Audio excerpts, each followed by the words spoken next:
بسم الله الرحمن الرحيم نحمده ونصلي على رسوله الكريم. We greet you with Assalamu alaikum wa rahmatullahi wa barakatuhu. It was today the 9th day of the month of Shaban. Tonight is the 10th night of the month of Shaban, and so we make the dua. Allahumma barik lana fi Rajabin wa Shaban wa balighna Ramadan. This brief video is to inform you that, alhamdulillah, I have completed my lecture tour of Scotland, a lecture in Edinburgh, a lecture in Glasgow, and a lecture in Inverness, and there's been a request for me to return. So I'll return to Glasgow on the 2nd of April to give a lecture on the Quran and Ramadan, and that lecture will be repeated in Inverness on the day before, on the 1st of April, the Quran and Ramadan. If you're in Edinburgh, you simply have to drive maybe 45 minutes to Glasgow, and you'll be able to attend that lecture. And also, my books were not available on this tour of Scotland, but when I come back in April, you can get the books, inshallah. And I have a lecture in Manchester on the 10th of March. What is the topic now? On the Quran and the return of the Malhama and the implications of the return of Jesus, of Nabi Isa alayhi salam. A fascinating topic. This will be March the 10th, which is probably a Friday, Jummah, Salatul Jummah, Yawmul Jummah, the 10th. And we don't have the location confirmed as yet, but just look for a video on my YouTube channel if you're in Manchester or in Nelson. The lecture will be in Nelson. And of course, we're preparing now for that big lecture in Birmingham, and let me share with you my view that this lecture in Birmingham on March the 19th, Sunday, March the 19th, an Islamic eschatological analysis of the Russia-Ukraine war. This is the topic on the front burner. The war in Ukraine is on the front burner of all political analysts, all military analysts, all analysts in strategic affairs around the world. This is number one subject around the world. And we bring to the table, or rather we bring to the subject an Islamic eschatological perspective of the subject, which is unique.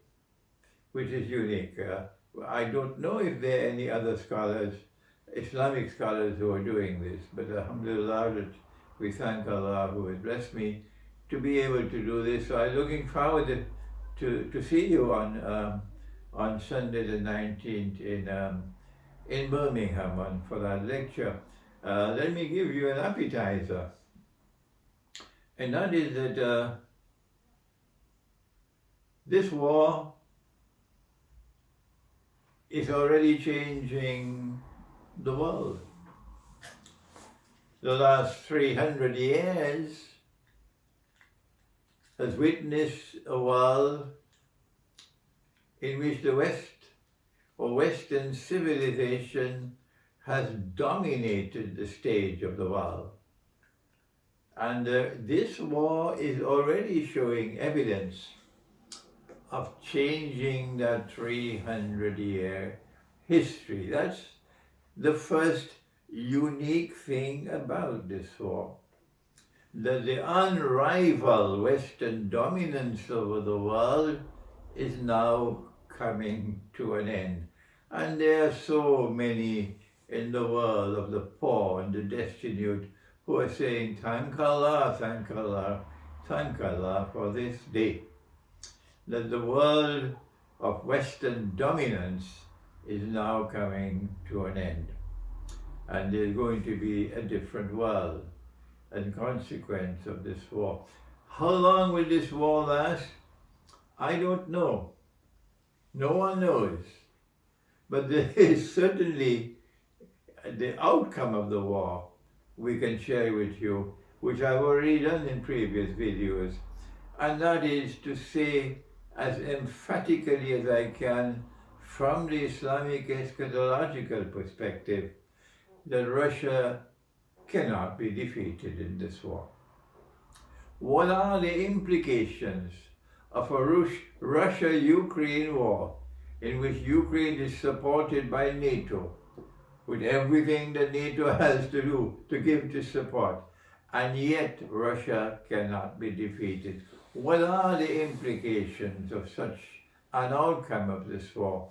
I've already said to you the first thing is that the world is changing and it's no longer going to be a world in which the Western world will be dominant. When you come to the lecture in Birmingham, I have more insights to share with you on this subject. And there are things that still I don't know. But I am always constantly observing and thinking and seeking to get more and more insights. So subsequent lectures, I will have more things to say on the subject. But what I would love to have in Birmingham, and we have enough microphones, so that those who are in the audience and who want to ask questions, write it down for me, because my hearing is declining.